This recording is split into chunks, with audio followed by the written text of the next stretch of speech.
Hello students, welcome back again. Your economics station Unlock Economics. आज हम लोग 11th class का जो सीबीएसई के अंदर जो स्टैटिक्स वाली बुक है उसमें सबसे महंगा चैप्टर करने वाले। जो वो चैप्टर अगर आप लोगों ने कर लिया तो पास होने से कोई भी इंसान नहीं रोक सकता। बहुत आसान चैप्टर है, बहुत इंपॉर्टेंट चैप्टर है और 100% एग्जाम में इस चैप्टर में से आने वाला है। चैप्टर का नाम है अर्थमेटिक मीन। शुरू करने से पहले आप लोगों को बता दूं, चैनल को सब्सक्राइब कर दो भाई, चैनल को सब्सक्राइब कर दो, बेल आइकन दबा दो और ज्यादा से ज्यादा शेयर कर दो, ठीक है। और दूसरी चीज बहुत इंपॉर्टेंट है, आसान तरीका, बहुत अलग तरीके से कराएंगे। चैप्टर का नाम अर्थमेटिक मीन, सीबीएसई के अंदर बहुत ज्यादा इंपॉर्टेंट। और यही टॉपिक किसके अंदर इंपॉर्टेंट है? हमारे यूपी बोर्ड के अंदर भी क्या है, 11th क्लास में इंपॉर्टेंट। समझ में आया? तो बिना देरी करे हम लोग चालू करते हैं। सबसे पहले हमें पता होना चाहिए कि मीन मतलब माध्य, ये होता क्या है? इसका मतलब होता है एवरेज। इसका मतलब होता है एवरेज, मतलब औसत। औसत मतलब क्या है? एक क्लास के अंदर 60 बच्चे हैं, सबका टेस्ट हुआ, सब बच्चों के सोनू, मोनू, चिंटू,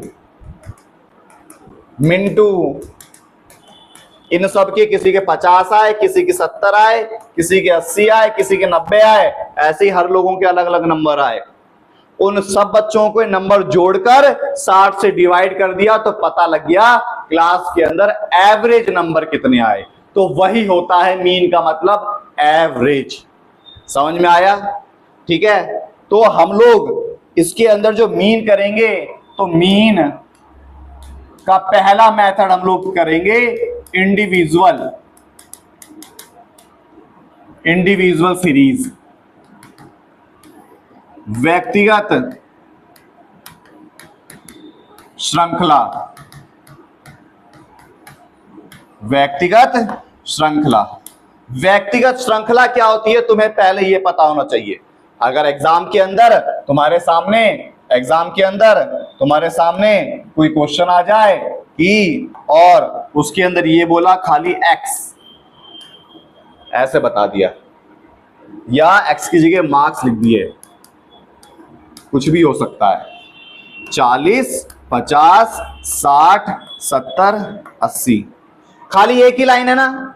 जब खाली एक ही लाइन दी हुई होती है तो उसे हम इंडिविजुअल सीरीज बोलते हैं।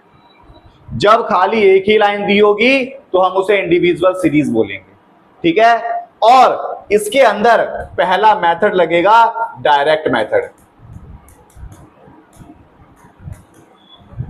डायरेक्ट मेथड क्या है?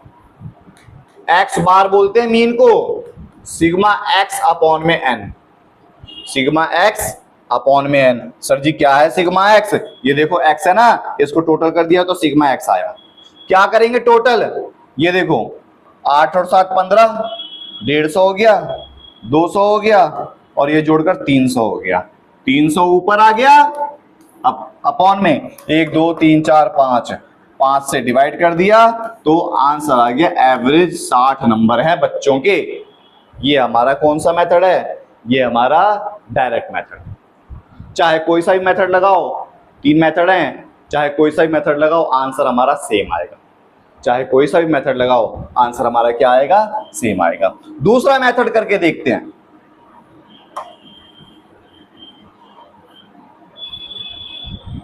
क्वेश्चन यही रहेगा, दूसरा मेथड इसी के अंदर दूसरा मेथड हमारा इंडिविजुअल का ही चल रहा है। दूसरा मेथड क्या? Assuming method.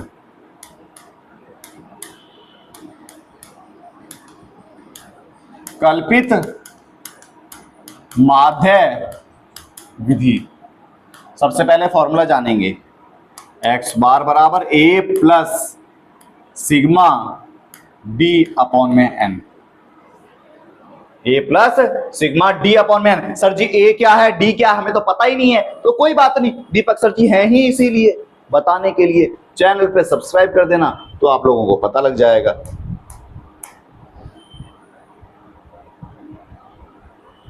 ठीक है, अब देखो सबसे पहले तुम्हें इसके अंदर डी निकालना है। डी निकालना है सबसे पहले। डी निकालने का फॉर्मूला होता है x माइनस ए। सर जी ए तो पता ही नहीं है, सबर करो।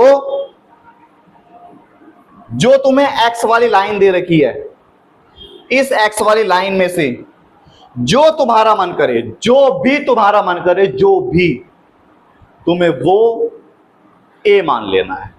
हमने मान लो 50 को a मान लिया। फॉर्मूला क्या है डी निकालने का, x माइनस ए। एक्स माइनस ए, एक्स क्या 40 में से 50 गया, माइनस का 10, 50 में से 50 गया 0, 10, 20 और 30। ठीक है, समझ में आया। हमने a माना 50 प्लस, इन सबको जोड़ देंगे, 10 से 10 गया, 20 और 30 कितना हो गया, 50 आ गया। तो जो हमारा सिग्मा डी चाहिए, जो हमें सिग्मा डी चाहिए,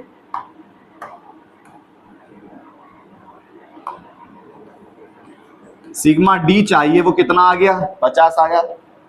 50 अपॉन में 5 कर दिया, काट दिया तो 10 आएगा। ठीक है, काट दिया तो 10 आया, जोड़ दिया कितना आ गया, 60 आंसर आ गया। आया ना पिछले बार की तरह सेम, समझ में आया। वही क्वेश्चन लेंगे, क्वेश्चन यही लेंगे। हमारा 2 मेथड हो गए, इंडिविजुअल के 2 फॉर्मूले हो गए, इंडिविजुअल के 2 फॉर्मूले हो गए। तीसरा formula step deviation method, step deviation method. Question वही 40, 50, 60, 70, 80। ठीक है, स्टेप डेविएशन मेथड का फॉर्मूला पता होना चाहिए पहले, x bar a plus sigma D dash upon में n मल्टीप्लाई में c। सर जी ये क्या लिख दिया, हमें तो पता ही नहीं लगा। कोई बात नहीं, बता रहे हैं ना, बस तुम चैनल को सब्सक्राइब करो। ठीक है, हमने a इसे माना था ना, हमने a मान लिया d निकालने के लिए। x माइनस ए आता है, माइनस 10, 0, 10, 20, 30। अब निकालेंगे D dash. Sir G D dash कैसे निकलेगा, तो डी डैश निकालने का फॉर्मूला है डी अपॉन में सी। डी डैश निकालने का फॉर्मूला है डी अपॉन में सी। सर जी डी डैश का तो फॉर्मूला बता दिया, अब सी कैसे निकलेगा, क्या कर रहे हो सर जी, आप फॉर्मूले पे फॉर्मूले बता रहे हो। बहुत आसान है, इस वाली लाइन में से तुमने ए मान लिया, डी निकल गया। डी डैश निकालने के लिए डी अपॉन में सी करना ही पड़ेगा।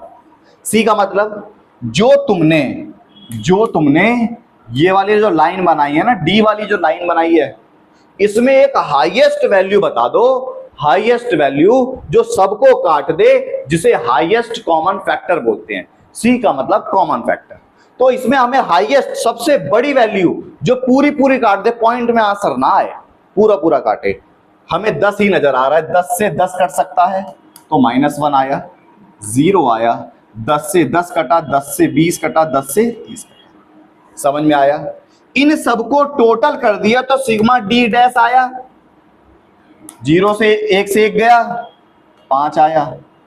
हमें ए की वैल्यू पता है, ए की वैल्यू पता है, ए की वैल्यू हमें पता है 50 है, प्लस डी डैश की वैल्यू 5 है, अपॉन में नंबर भी 5 है, मल्टीप्लाई सी को हमने क्या माना था, सी को 10 माना था ना, क्योंकि इसमें कॉमन क्या है 10 है, सब वैल्यू डिवाइड करी जा रही है 10, 5 से 5 गया 50 प्लस 10 की मल्टीप्लाई 1 से हो गई 10 बराबर 60। समझ में आया। तो देखो हमने स्टेप डेविएशन करा 60 आंसर, इंडिविजुअल सीरीज करा 60 आंसर, इसमें अज्यूम मीन मेथड करा डायरेक्ट मेथड करा तो भी 60 आंसर। समझ में आया? हमने आज मीन का चैप्टर चालू कर दिया, इंडिविजुअल सीरीज आपको मैंने खत्म करा दिया। कल हम लोग 2 तरीके के क्वेश्चन और करके देखेंगे, फिर ऐसे ऐसे हमारा ये चैप्टर भी खत्म हो जाएगा और कोर्स भी खत्म हो जाएगा। चैनल को सब्सक्राइब जरूर करना क्योंकि बहुत मेहनत लगती है पढ़ाने में। ठीक है क्लास, रिक्वेस्ट है सब्सक्राइब कर देना। ठीक है।